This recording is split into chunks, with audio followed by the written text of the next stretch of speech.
Қайырлы күн, құрметті курсқа қатысушылар, қал жағдайларыңыз қалай? Бүгін біз сіздермен бірге баланы жазасы тәрбиелеуді үйренемін атты курсымыздың екінші онлайн сабағын бастағалы отырмыз.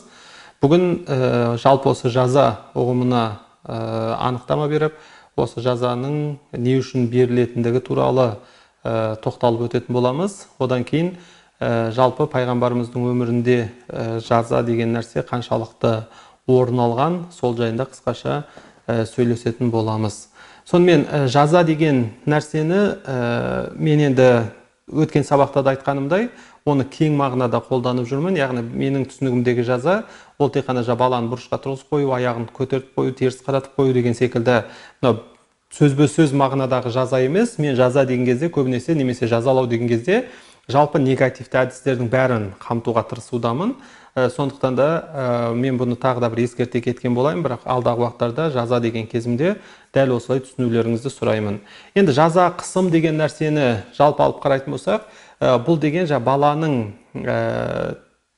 тәрбиесіне, баланың қалыптасуына, тұлға болып қалыптасуына бірден бір кері әсер ететін нәрсе деп айтсақ болады. Енді бізде көп жағдайда бұл жаза қысым деген нәрселерді көбінесе тек қана материалдық тұрғыдан ғана қарастырып жатады. Яғни мен байқаған нәрсем сол. Жалпы бұны жан-жақты қарастырсақ болады. Бұл жазалау немесе жаңағы қысым көру деген секілді, немесе зорлық-зомбылық көру деген нәрселерді жан-жақты тұрғыда қарастырсақ болады. Мысалы, біріншіден жаңағы біздің қоғамдағы да қалыптасып қалған түсінік бойынша көбінесе осы медициналық тұрғыдан қарастырады, сол медициналық тұрғыдан қарастырсақ болады. Яғни бұл не деген сөз? Егер қысым немесе бір жаңағы зорлық-зомбылық бар ма, жоқ па деген нәрсені анықтау үшін не істейміз? Осы біздің ағзамызда қандай да бір көгеріп қалған жер немесе бір жаңағы із деген секілді сондай бір белгі іздейміз. Егер сондай бір белгі болатын болса, онда ол жаңағы бала жаңағы зорлық-зомбылық көрген, қысым көрген деген оған диагноз қойылады. Ал егер ешқандай денесінде ешқандай жаңағы жарақат болмайтын болса, ешқандай із болмайтын болса, ешқандай көгерген немесе басқа да жағдайлар, белгілер болмайтын болса, онда ол медициналық тұрғыдан ешқандай қысым көрмеген, зорлық-зомбылық көрмеген болып қабылданады. Екіншіден, құқықтық тұрғыдан қарастырылатын осы зорлық-зомбылық, қысым, зардап деген нәрсе бар. Ол жаңағы әти істеді ме, әти істемеді ме деген секілді сол тұрғыдан қарастырылады. Егер әти біліп істеді, жаңағы қасақана істеді деген секілді жағдайлар болса, ол жаңағы зорлық-зомбылық ретінде қарастырылып, шара қолданылады. Енді үшіншісі және біздің негізгі тоқталғымыз келген нәрсе, ол психологиялық, педагогикалық тұрғыдан балаға зорлық-зомбылық жасалуы немесе қысым жасалуы болып табылады. Енді бұл психологиялық, педагогикалық деген жаңағы медицинадағы секілді ешқандай белгі көрінбейді, ешқандай белгіні көре алмауымыз мүмкін, немесе жаңағы құқықтағы секілді мүмкін біліп істеді, қасақана істеді деген жағдайлар қарастырылмайды. Бұл медицинада психология мен педагогикалық жағынан қараған кезде баланың сезімдері жараланды ма, жараланбады ма, сол жағынан қарастырылады. Яғни, егер біздің жаңағы айтқан сөзіміз, істеген ісіміз, немесе қандай да бір қылығымыздан бала сезімтал тұрғыдан жараланған болса, ол психологиялық қысым көрген болып табылады. Мысалы, ең қарапайым мысал ретінде, қарапайым дегенде бәрімізге түсінікті және көбіміздің байқай бермейтін мысалымыз ретінде, мысалы, ренжуді қарастырсақ болады. Ренжу былай қарап отырса көп қатты жаңағы бір не болмауы мүмкін, проблема секілді көрінбеуі мүмкін. Тіпті көптеген ата-аналардың бұл баласымен қарым-қатынаста өте жиі қолданатын тәсілі болып табылады. Яғни көптеген ата-аналар баласына бір нәрсе істету үшін немесе істеп жатқан нәрсесінен бас тартқызу үшін ренжу деген әдісті қолданады. Не істейді? Баласына ренжіп қалады, сөйлеспей қояды, жаңағы бетін тыжырайтады деген секілді осы ренжігенін көрсетеді.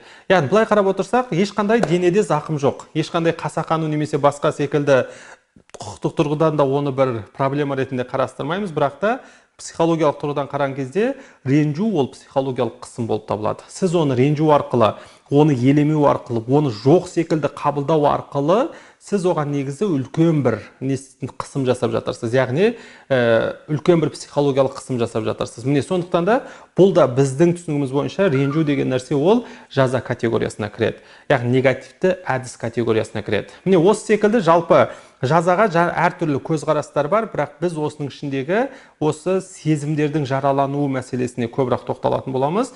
Енді педагогикалық, психологиялық тұрғыдан да ең негізгі қарастырылатын нәрсе сол балалардың ішкі жан дүниесі, балалардың сезімдері болып табылады. Сондықтан кейбір жағдайларда менің айтып жатқан нәрсем материалдық тұрғыдан немесе басқа жақтардан қарағанда қарапайым нормальный нәрсе секілді болып көрінуі мүмкін, бірақ сезімдер тұрғысынан қараған кезде бұл үлкен бір проблема болып есептеледі.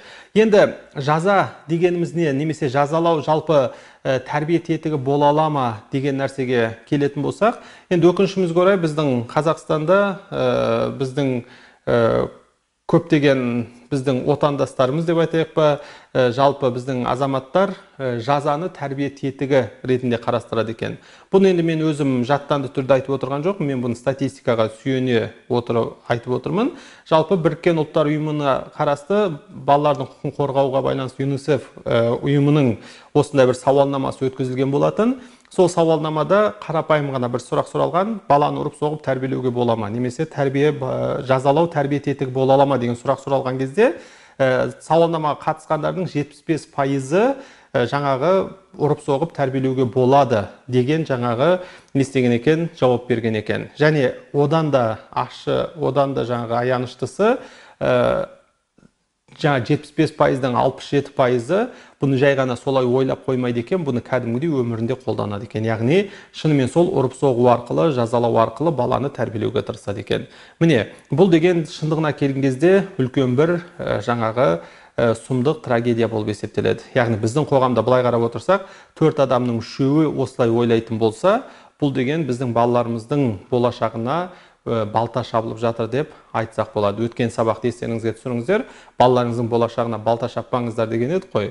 Міне сол балта шабу әрекеті өкінішке орай істеліп жатыр десек болады. Енді әрине бұл тек қана бір сауалнамаға ғана сүйеніп бүкіл нәрсені айта салуға да болмас. Мен тек қана сауалнамаға сүйеніп отырған жоқпын, өзімнің өмірлік тәжірибеме жалпы осы курсты өткізу барысында немесе осы тақырыпты қоғамға ұсынған кездегі жалпы адамдардың кері байланыстарына да сүйене айтып отырмын. Өйткені осы тақырыпқа байланысты естеріңізде болса, мен күзде қыркүйек айында ең алғаш, тіпті кешіріңіздер, қыркүйек айында марафонды бастадым, бірақ та ең алғаш жалпы жариялағаным менің қызымның туған күні еді. Өйткені естеріңізде болса, мен инстаграмда пост жазған едім.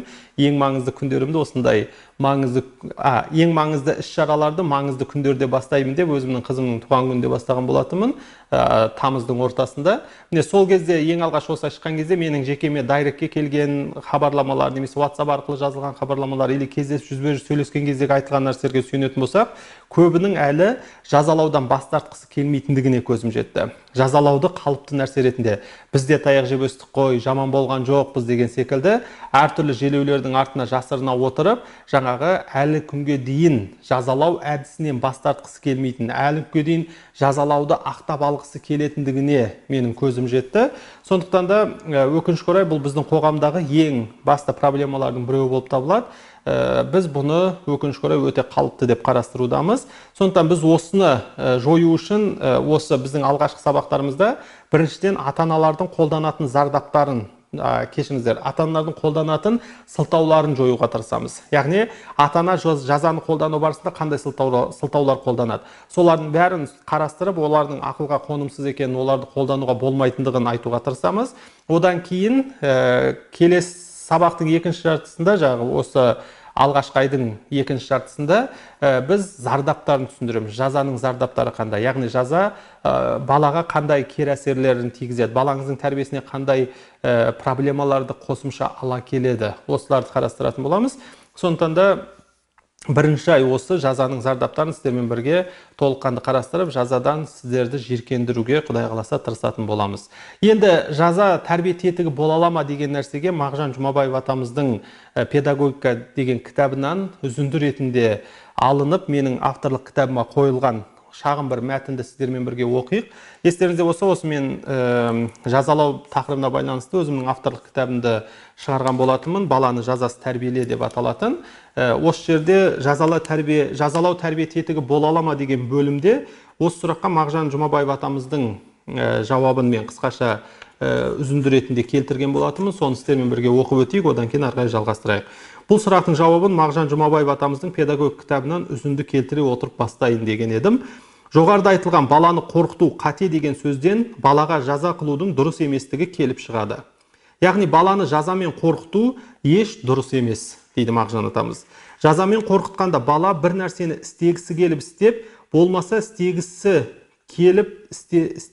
келіп істемейді емес. Жазадан қорыққаннан ғана не істейді, не істемейді дейді. Яғни былайша айтқан кезде Мағжан атамыз бұл жерде айтып отыр, сіз оны жазамен қорқытқан кезде, немесе жазалау арқылы сіз тәрбиелеуге тырысқан кезде, ол оны істегісі келген үшін, немесе істемегісі келген үшін емес, оны тек қана қорыққан үшін істейді, немесе қорыққан үшін істемейді дейді. Яғни былайша айтқан кезде бұл баланың өзінің ар-ожданымен, өзінің ерік-жігерімен таңдау жасау арқылы істеген немесе бас тартқан нәрсесі болып табылмайды, тек қана ата-анасынан немесе ұстазынан, үлкендерден қорыққан үшін амалсыздан істеген нәрсесі, немесе амалсыздан бас тартқан нәрсесі болып табылады дейді. Жазамен қорқытқанда бала бір нәрсені істегісі келіп істеп, болмаса істемегісі келіп істемейді емес, жазадан қорыққаннан ғана істейді, не істемейді. Яғни бала өтірік айтуға, алдауға үйренеді. Яғни ішіндегі қалау емес, тек қана қорыққан үшін істеу, бұл бір екіжүзділіктің белгісі болып есептеледі, және де қорыққан үшін істеп, ақырын алдауды, өтірік айтуды үйренеді дейді. Баланы ұру, соғу ісі адамшылыққа ұнамайтын іс. Ұрылып, соғылып тәрбие қылынған бала жанның бар жақсы мінездерінен, ақылынан, есінен айырылып, мұйғыла болады. Өтірікші, алдаушы болады. Су жүрек жасқаншақ болады.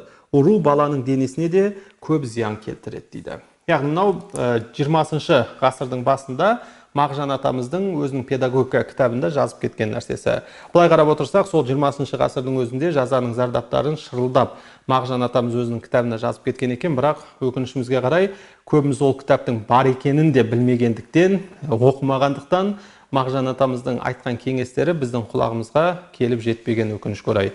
Енді жалпы айтқан кезде жаза тәрбие тетігі бола алмайтындығын айттық. Енді не үшін ата-ана бірден жазалауға бейім болып тұрады? Не үшін жазалағысы келіп тұрады? Неге осыған жол береді деген сұраққа да бір-екі ауыз жауап беріп өтуге тырысайын. Біріншіден, жазалау арқылы балаға сөзіңді өткізу бұл өте оңай бір шешім болып табылады. Өйткені сіз баламен отырып сөйлесіп, оны тыңдап, оның ішкі жан дүниесін түсініп, оның қалауларын түсініп, оның қалауын сезініп, эмпатия жасап, өзіңізді орнына қойып көріп, оған өз айтқаныңызды дұрыс жеткізіп, оны сол нәрсеге көндіргенге дейін шамамен 15-20 минут уақытыңыз кетеді. Ананың бәрін істеп шығу. Кәдімгідей уақыт алады, кәдімгідей еңбекті талап етеді, өнер талап етеді, мысалы. Ал оның орнына бір ауыз сөзбен істе, тоқта деген секілді бір ауыз сөзбен ғана бұйрық райында айғайлай салу, бұл деген не істейді? Өте оңай шешім болып табылады. 15-20 минутта сіз әрең қол жеткізетін нәтижеге сіз бір ауыз сөзбен, бір айғаймен, бір жұдырықты көрсетумен, немесе белдігіңізді шешіп, белдікті көрсетумен проблеманы шеше салғандай болып көрінесіз. Яғни біздің көбіміздің бұл нәрсеге ұмтылуымыздың басты себебі бұл өте оңай шешім болып көрінеді. Яғни өте оңай нәтижеге қол жеткізетіндей болып көрінеміз. Бірақ өкінішімізге қарай бұл алдамшы шешім. Өйткені неге? Ол сол сәттік бір шешімге алданған болып есептелеміз. Өйткені сол кезде бала сізден қорыққан үшін нәрседен бас тартып, немесе сіз қалаған нәрсені істегенімен, ол баланың бойына сіңіп қалмайды. Ол өткінші болып қана тұрады. Сіздің қорқытуыңыздың әсері жойылған кезде, баланың қорқыныш сезімі жойылған кезде, ол не істейді? Автомат түрде өзінің бұрынғы дұрыс деп білген нәрсесіне оралады. Яғни оны саналы түрде, есті түрде өзіне керекті нәрсе ретінде қабылдамайды, жай ғана сіздің таяғыңыздан, сіздің ұрысыңыздан құтылу үшін амалсыз істеу керек нәрсе ретінде қабылдайды, істеп кейін сәл ғана қоя салады. Бірінші басты бізді осы жазаға итермелейтін нәрсе осы. Яғни біз оңай шешімге, алдамшы шешімге, сәттік шешімге ұмтыламыз. Екінші мәселе ол ата-ананың әлсіздігінен туындайды. Яғни ата-аналардың ішкі жан дүниесіндегі рухани әлсіздігінен туындайды. Егер біз өзіміздің ішкі жан дүниемізде әлсіз болатын болсақ, біреуге ренжіп жүретін болсақ, жұбайымызға, туыстарымызға, әке-шешемізге, енемізге деген секілді реніштеріміз болатын болса, немесе жұбайымызбен қарым-қатынасымыз қатты жақсы болмай, жұбайымыздан алу керек сезімтал қолдауды, поддержканы ала алмайтын болсақ, осы өзімізді бақытсыз сезініп, стресспен, депрессиямен жүрген кезде балаға ұрсу өте оңай болады. Яғни балаға ұрсуға бейім тұрамыз. Бала бір нәрсеңізде бірден айғайлай саламыз. Неге? Өйткені онсыз да жарылайық деп тұрмыз ғой. Онсыз да әлсіз ата-ана боламыз, өзіміздің ашуымызды баладан аламыз. Яғни, енемізге мүмкін еш нәрсе дей алмайтын болуымыз мүмкін, бірақ оның ашуын келеміз, баламыздан аламыз. Күйеуімізге мүмкін еш нәрсе айта алмауымыз мүмкін, әйелімізге мүмкін еш нәрсе айта алмауымыз мүмкін, оның орнына келеміз де ашуымызды баламыздан аламыз. Жұмыста бастығымызға еш нәрсе дей алмауымыз мүмкін, келеміз, байқұс әлсіз баладан келіп ашуымызды алып өшімізді аламыз. Міне осындай әлсіздік бізді жазаға итермелейді. Яғни біз әлсіз ата-ана болғанымыз үшін әлсіздік танытып, ашуымызды баладан алу арқылы баланы жазалаймыз. Бұл екінші себебі. Үшінші себеп ата-ананың білімсіздігі. Яғни ата-ана ретінде біз егер білімсіз болатын болсақ, онда біз жазаға не істейміз? Бейім боламыз. Енді бұл жердегі білімді немесе білімсіз деген нәрсе ол университет бітіруі, колледж оқуы немесе мектеп оқуы мәселесі емес. Бұл жердегі менің айтқым келген нәрсе отбасылық мәселеде білімсіздігі. Ол мықты бір инженер болуы мүмкін, мықты бір программист болуы мүмкін, мықты бір банкир болуы мүмкін, мықты бір экономист болуы мүмкін мысалы. Яғни өзінің саласында маман ретінде мықты бір маман болуы мүмкін. Бірақ отбасылық өмірде егер білімсіз болатын болса, отбасы құндылықтарын жеткілікті білмейтін болса, отағасы, отанасы қандай болу керек екенін дұрыс білмейтін болса, мықты, күшті әкенің қандай болу керек екенін, күшті ананың қандай болу керек екенін білмейтін болса, яғни отбасылық мәселелерде оның білімі жеткілікті болмайтын болса, онда ол не істейді? Осындай тағы да әлсіздікке жол беріп, баланы жазалауға ұмтылады. Немесе бұл жердегі білімсіздікті тағы да мына бір тұрғыдан қарастырып көруге болады. Яғни баламен дұрыс байланыс орнатуды білмеу. Яғни баламен отырып сөйлесіп, оны өзіне қаратып, оға өзінің дұрысын балаға дұрыс жеткізе алуды білмейтін болса, ондай жағдайда бұл ата-ананы біз білімсіз ата-аналар категориясына кіргіземіз. Ол өмірде мықты білімді кісі болуы мүмкін, бірақ та отбасылық мәселеде, педагогикалық мәселеде, бала тәрбиесі мәселесінде білімсіз болып есептеледі. Яғни біздің қоғамдағы басты проблемалардың біреуі де осы десек болады. Өйткені бұған байланысты да біз сауалнама жүргізген едік. Сол сауалнамаға қатысқандардың 40%-ы өмірімде бала тәрбиесіне байланысты бірде-бір кітап оқып көрмеппін деп жауап берді.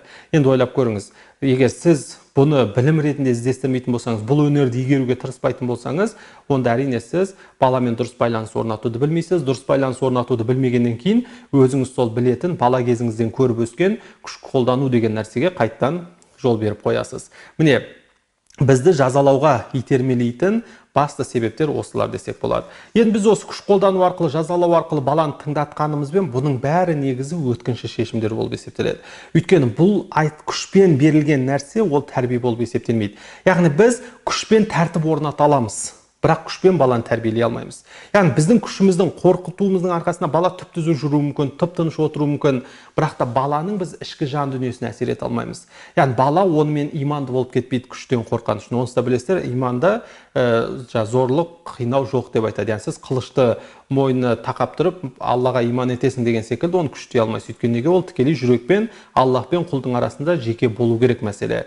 Яғни осы секілді сіз күшпен оған жақсы қасиеттер сіңіре алмайсыз. Сіз балаңызды күштеу арқылы мейірімді қыла алмайсыз, күштеу арқылы жомарт қыла алмайсыз, күштеу арқылы өтірік айтудан бас тартқыза алмайсыз.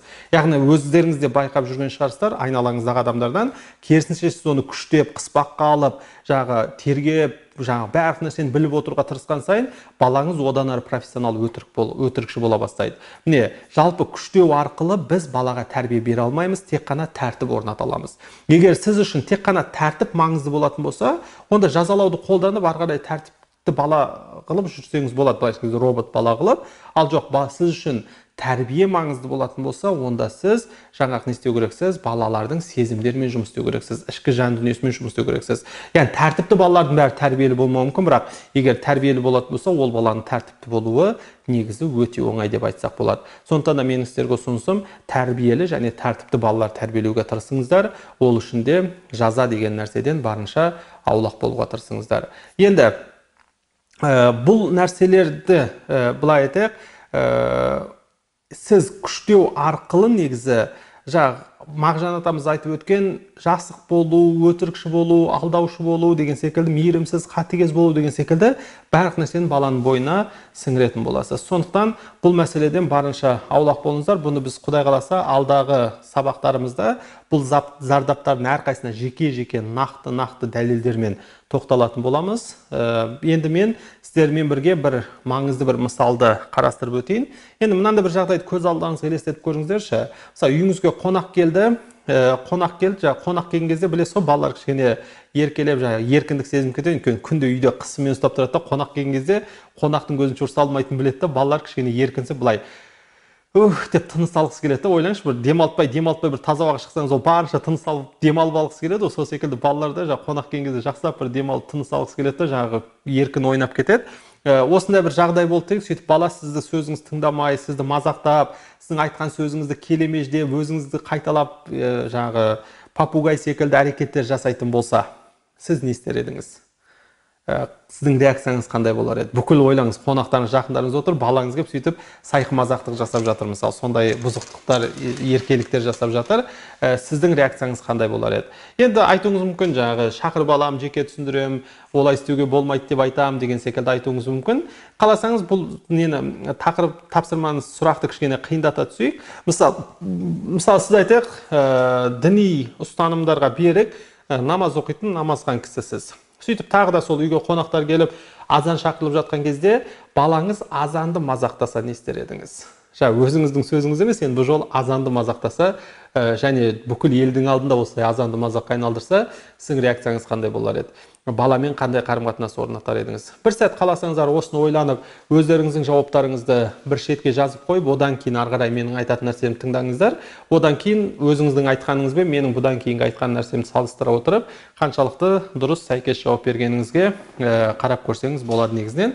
Білесіздер, онлайн сабақ болғаннан кез келген уақытта паузаға басып қойып, тоқтатып, кейін ары қарай сабақты жалғастыра аласыздар. Енді айтуыңыз мүмкін, жаңағы сіз бұны жаңағы түсіндіресіз, азанды құрметтеу керек екенін айтасыз деген секілді, осылай түсіндіруге тырысасыз. Тағы да қоймай мазақтай беретін болса, ол кезде ақырын сіздің қабағыңыз шытыла бастайды, жұдырығыңыз түйіле бастайды, даусыңыз қатая бастайды. Неге? Өйткені бізде мынандай бір қорқыныш бар. Бүгін азанды мазақтаған бала, егер мен дұрыстап оған жаңағы реакция көрсетпейтін болсам, дұрыстап оны айтпайтын болсам, ертең намазды мазаққа айналдырады деген секілді бізде бір қорқыныш болғандықтан, біз бірден жаңағыны күшпен тоқтатуға тырысамыз. Енді бір ойлап көріңізші, сөйтіп азанды мазақтаған балаңызға сіз сыйлық берер ме едіңіз? Немесе қолына бір 200-500 мың теңге ұстатып, мынаған қалаған нәрсеңді ала қой деп айтар ма едіңіз? Енді сабақ тыңдап отырып, ашеттен ойлап отырған шығарсыз, мына кісі не деп отыр, сыйлық берген несі, мына жақта бала азанды мазақтап жатса, оған ақша берген несі деген секілді түсінбей отырған шығарсыз. Тағы да кішкене тереңдей түсейік. Енді былай ойлап көріңіздерші, тура осындай жағдай пайғамбарымыздың саллаллаху алейхи уассалам кезеңінде орын алса, сол кезде болса, пайғамбарымыздың реакциясы қандай болар еді? Пайғамбарымыз не істер еді? Ойланып көріңіздерші. Енді сіздер ойланып, пайғамбарымыздың істеуі мүмкін деген нәрсеңіз бен сіздің істеуіңіз мүмкін нәрсені салыстырып көріңіздерші. Қаншалықты бір-біріне жақын? Сәйкестік болды ма? Яғни сіз де пайғамбарымыз секілді жұмсақтық таныта алар ма едіңіз? Пайғамбарымыз секілді бұған мейіріммен қарай алар ма едіңіз? Міне мәселе осы жерде. Енді мен сіздерді қатты қинамай қояйын. Бұндай оқиға пайғамбарымыздың кезеңінде болған. Мүмкін сіздер де бұл салаларда кітаптар оқыған болсаңыз, сіздер де білетін шығарсыздар. Бір күні пайғамбарымыз далада келе жатқан кезде, осы азан шақырылып, азанды мазақтап тұрған бір топ баланы көреді. Бір топ бала жаңағы келемеждеп азанның сөздерін мазаққа айналдырып, өзара күліп отырғанын байқап, пайғамбарымыз оларды қасына шақырады. Сөйтіп пайғамбарымыз қасына балалар келген кезде, азанды мазақтаған қайсысың деп сұрайды. Енді балалардың бәрі мына бала деген секілді бір баланы көрсетеді. Сөйтіп жаңағы бала енді барлық стрелка өзіне келіп пайғамбарымыздың алдына осылай шыққаннан кейін не істейді? Қорқып кетеді. Сол кезде пайғамбарымыз не істейді? Пайғамбарымыз даусың қандай әдемі еді, маған да азан оқып берші дейді. Қараңыз, азанды мазақтап жатқан бала оған не дейді? Даусың қандай әдемі еді, маған тағы да бір азан оқып берші дейді. Ол жерде бала жерге кіріп кетер іздайды. Өйткені ол бала азанның сөздерін жатқа білмейтін еді. Тек қана келемеж деп ойнап жатқан еді. Сөйтіп міңгірлеп не дейді? Мен азанның сөздерін жатқа білмеймін ғой дейді. Сол кезде пайғамбарымыз бірінші өзі бастан аяқ азанды дұрыстап оқып береді, айтып береді, одан кейін енді қайталай қой дейді. Сөйтіп жаңағы бала өзінің есінде қалғанша жаңағы азанды пайғамбарымызға қайталап айтып береді. Бұдан кейін пайғамбарымыз келесі қадам жасайды, яғни өзінің жаңағы азан оқып берген балаға ризашылығын білдіріп, оған бір уыс ақша ұсынады. Сол кездің ақшасымен бір уыс ақша ұсынады. Сөйтіп енді орыс естеймін, жаңағы сөз естеймін деп қорқып тұрған бала жаңағы бір уыс ақша алған кезде одан ары елжіреп одан ары жіби түседі. Бірақ бұнымен пайғамбарымыздың әрекеті шектелмейді, тоқтамайды. Ары қарай пайғамбарымыз не істейді? Баланың басынан сипайды, одан кейін көкірегіне қолын қойып, балаға дұға етеді. Аллах сені мүбарек қылсын, өміріңді берекелі қылсын дейді. Осылай дұға етеді. Енді ойлаңыздар, осыншама неден кейін бала әбден елжіреп, жібіп, жүрегі жібіп, ең соңында өзіне деген бір сенім алып, не істейді? Пайғамбарымыздан өтініш жасайды. Я Расулаллах дейді, мені Меккенің бе, Мәдинаның бе муеззині жасаңызшы дейді. Яғни азан шақырушысы жасаңызшы, мен азан шақырушы болайыншы дейді. Пайғамбарымыз ол баланың да өтінішін жерде қалдырмайды, оны жаңағы қаланың азан шақырушысы муеззині жасайды. Енді қарап отырсақ, яғни осындай негативті бір жағдайда баланың бір балалықпен істеген осындай қателігінде пайғамбарымыздың қалай әрекет еткенін бәріміз осы жерде бірге тыңдап көріп отырмыз. Енді бұған қаласаңыздар, бірге педагогикалық тұрғыдан талдау жасауға тырысайық. Пайғамбарымыздың әрбір істеген әрекетіне педагогикалық талдау жасауға тырысайық. Біріншіден, мына мәселені ескерте кетейін. Бұл жердегі мәселе біздің күнделікті тұрмыстық жағдайда кездесіп жүрген проблемаларымыз емес. Яғни бала ойыншығын жинамады, төсегін жинамады, киімін орнына қоймады, тісін жумады деген секілді күнделікті біздің көріп жүрген проблемаларымыз тұрмыстық мәселелер емес. Бұл жердегі проблема мұсылмандар үшін өте құнды, өте бағалы, өте қасиетті болып есептелетін азанды мазақтау мәселесі. Яғни осындай үлкен бір мәселенің өзінде пайғамбарымыздың қандай жұмсақтық танытқанын көріп отырмыз. Ал енді ойлап көрейікші, біз бұндай үлкен бір діни бір құндылықтарға байланысты бір мәселеде емес, күнделікті тұрмыстық өзіміздің тіпті эгоистік жағдайымыздың өзінде балаға қандай қатаңдықтар, қандай суықтықтар, тіпті қатыгездіктер көрсетіп жүргенімізде енді өзіміз бір сәт ойланып көрейік. Міне қараңыздар. Бірінші осы мәселені әрқашан естеріңізде сақтауларыңызды сұраймын. Одан кейін бала азанды мазақтап не істеген кезде пайғамбарымыз не дейді? Даусың қандай әдемі еді. Маған тағы да бір рет азан оқып берші дейді, қараңыз. Бұл жерден біз нені байқаймыз? Бұл жерден біз нағыз позитивті тәрбиенің белгісін байқаймыз. Пайғамбарымыздың өмірінен позитивті тәрбиенің, яғни жазасыз тәрбиенің белгісін байқаймыз. Яғни біз болсақ не істер, келе сап қолымызды шошайтып, енді қайталасаң көкең танытам деген секілді айғайлайтын еді ғой. Бірақ пайғамбарымыз онда ешқандай негатив жасамайды. Баланың жақсы жағына, баланың қабілетіне назар аударады. Даусың қандай әдемі еді. Тағы да маған азан оқып берші деп, балаға позитивті жақтан жақындайды, оның қабілетін байқайды, және оған сол қабілетіне қарай жақындап, онымен байланыс орнатады. Одан кейін дауыс, бала не дейді, мен азанның жатқа білмеймін ғой деген кезде пайғамбарымыз өзі бірінші айтып береді. Өзі бірінші азанды шақырып береді. Бұл жерден де өте маңызды нәрсені көріп отырмыз. Бала бір нәрсені білмеген кезде өзіміз деп көрсету керекпіз. Бізде көбінесе балаға тек қана ақыл айту деген нәрсе кездеседі. Мынаны былай істеме, мынаны осылай істе деген секілді тыйымдар, ақыл айтулар кездеседі. Бірақ дұрысы қандай болу керек екенін біз көбінесе көрсете бермейміз. Тек қана баладан талап етеміз. Ал пайғамбарымыз нені көрсетіп жатыр? Дұрысын бірінші істеп көрсету керекпіз. Яғни баламыздың қандай болуын қаласақ, бірінші өзіміз соны іс жүзінде көрсету керекпіз. Одан кейін ғана барып баладан талап ете аламыз. Егер өзіміздің айтқан сөзіміз бен істеген ісіміз бір-біріне сәйкес болмайтын болса, онда біздің балаға талап қоюымыз негізі орынсыз болып есептеледі. Сондықтан бұл жерде де біз осы көз тәрбиесіне байланысты, айтқан сөз бен істеген істің сәйкестігіне байланысты пайғамбарымыздан тағы да үлкен бір сабақ алып отырмыз. Енді үшінші жағдайға келетін болсақ, пайғамбарымыз өзі айтып берді, одан кейін бала оны қайталады, одан кейін істейді, пайғамбарымыз бір уыс ақша шығарып баланың қолына береді. Яғни бұл деген негізінен қарап отырсақ, шынымен жүректі елжірететін, жүрекке жол табатын өте маңызды әрекет болып табылады. Жалпы сыйлық деген нәрсе егер орнымен қолданылса өте маңызды екенін көруге болады. Екіншіден, баланы сол қалпында қабылдау деген нәрсені көруге болады. Яғни пайғамбарымыз балаға сыйлық беру арқылы оны сол қалпында қабылдаған, яғни оның қабілетін қабылдағаны, қабілетіне мән бергені, және сонымен қатар оны бала ретінде қабылдап, оның балалықпен істеген қателігіне қатты мән бермей, керісінше оның болашақта дана болуына жол ашатын үлкен қабілеттерін байқай отырып, оны сол қалпында қабылдағанын көрсетеді. Одан кейінгі әрекет баланың басын сипау болып табылады. Басын сипауда, яғни жалпы осы бас сипап, жалпы иығына қол қою болсын, бұның бәрі бір сенімді байланысты байқатады. Яғни осы әрекеттер арқылы арада бір тәндік байланыс орнайды, балада бір сенім пайда болады, арада бір сенім көпірі құрылады. Осылайша сенім көпірі құрылады. Одан кейінгі маңызды мәселе көкірегіне қолын қойып дұға етуі. Яғни бала тәрбиесінде бұл балаға дұға ету өте маңызды болып табылады. Яғни жақсы сөз жарым ырыс дейді ғой, барынша жақсы нәрселер айту, мүмкіндік болғанша көбірек дұға ету бұл өте маңызды болып табылады. Бізде өкінішке орай кейбір кездерде қолданатын тұқымың құрғыр деген секілді сөздер бар ғой. Осы секілді негативті қарғыстар емес, керісінше оған жақсы нәрселер айтып, жақсы дұғалар жасайтын болсақ, бұл да бала тәрбиесіне айтарлықтай не істейді, рөл ойнайды. Осының бәрі істелінеді. Одан кейін жаңағы бала деген муэзин болуды сұрайды, пайғамбарымыз оны қабылдайды, ол муэзин болады.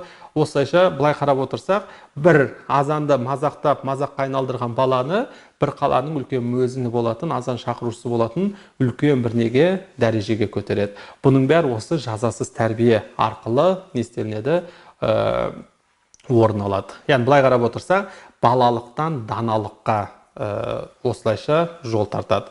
Міне, бұның бәрі негізі пайғамбарымыздың педагогикасы, пайғамбарымыздың бала тәрбиелеудегі мықты әдістері десек болады. Яғни пайғамбарымыздың да осы позитивті тәрбие арқылы баламен дұрыс байланыс орнату, жазаламай, оны жекімей, оны ұрсып айғайламай, ұрмай тәрбиелеу керек екендігін жалпы осылайша өзінің артынан ерген үмметіне үлгі ретінде қалдырғанын көріп отырмыз. Енді бұл сахаба бұл кісі пайғамбарымыздың осы әрекеттерінен әсерленіп, пайғамбарымыз тәрбиесінен әсерленгені соншалықты даналыққа қол жеткізіп, өмір бойы осы жолда болып, пайғамбарымыз ізімен болып, ең соң қартайған кезінде, тағы да бір маңызды мәселе, кешіріңіздер, әсерленгені соншалық, осы мәселелерден әсерленгені соншалық, пайғамбарымыз басын сипаған кезде қолы тиген жер бар ғой, сол шашын өмір бойы еш алдырмайды. Шашын алғызбайды.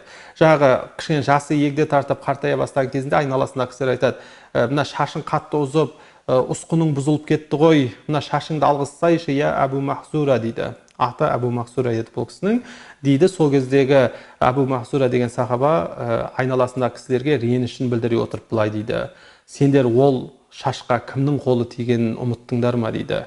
Яғни қарап отырсақ, яғни жүрекке жол табу, баланың ар-ожданын ояту деген нәрсенің қаншалықты маңызды екенін осы бір пайғамбарымыздың осы бір оқиғасынан байқасақ болады. Яғни баланы күштеп, уақытша шешімге ұмтылғаннан гөрі, оған өмір бойы әсер ететін, тіпті әсер еткен соншалық, сол үшін шашын алғызбай қоятындай әсер ететіндей осындай дәрежеге көтерілуі, бұл кәдімгідей нағыз педагогика болып есептеледі, нағыз ар-ождан тәрбиесі болып есептеледі, нағыз жүрекке жол табудың жолы болып есептеледі. Сондықтан да біздің міндетіміз тек қана сәттік шешімдерге қол жеткізу емес, біздің міндетіміз баланың өмір бойы оның жемісін жейтін осындай ар-ождан тәрбиесін беру екенін ешқашан ұмытпауымыз керек. Енді жалпы алып қарайтын болсақ, пайғамбарымыздың өмірін былай қарап оқыңыздар, жан-жақты оқып қараңыздар, бүкіл хадистерін қарап шығыңыздар. Яғни пайғамбарымыздың өмірінде бірде-бір рет балаға жаза қолданғанын кездестіре алмайсыздар. Яғни мен өзім қаншама қарадым, кездестірген жоқ. Негер шынымен кездестірсеңіздер, пайғамбарымыз бір баланы осылай ұрған екен, осылай ұрып тәрбиелеуге тырысқан екен дейтін болсаңыздар, онда маған жіберіңіздер, менімен бөлісіңіздер, онда біз де бұны тәрбиеде тәрбие тетігі ретінде қолдануға тырысайық. Бірақ мен қазірге дейін кездестірген жоқпын. Қаншама осы саланың маманы дейтін кісілермен сөйлестім, олардан сұрадым, олардан да кездестірдім деген кісі әлі шыққан жоқ. Жазалау, ұру соғу былай тұрсын, бір балаға қабағын шыту деген нәрсенің өзін кездестірген жоқпыз. Сондықтан да бұл пайғамбарымыздың педагогикасында, пайғамбарымыздың адам тәрбиесінде кездеспейтін әдіс болып табылады. Онда бізде барынша осы бір әдісті не істеуіміз керек, осы позитивті әдісті, жазасыз әдісті барынша қолдануға тырысуымыз керек. Енді жалпы қоғамдық мәселемен бүгінгі сабағымызды аяқтайын.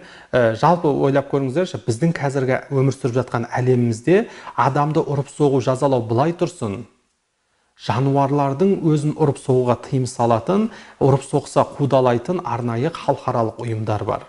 Енді ойлаңыз, бір аюды, бір қасқырды, немесе әртүрлі аң жануарларды қорғайтын осындай халықаралық ұйымдар құрылып, олардың өзі оларға бұндай қысым көрсетудің адами қасиетке қайшы екенін айтып жатқан болса, онда біз өзіміздің бауыр етіміз баламызды қалай ғана ұрып соғамыз, қалай ғана оны ұрып соғу арқылы, жазалау арқылы тәрбиелеуге тырысамыз. Сонда ойлап көріңіздерші, біздің баламыздың бір аю құрлы қасиеті, орны жоқ па сонда?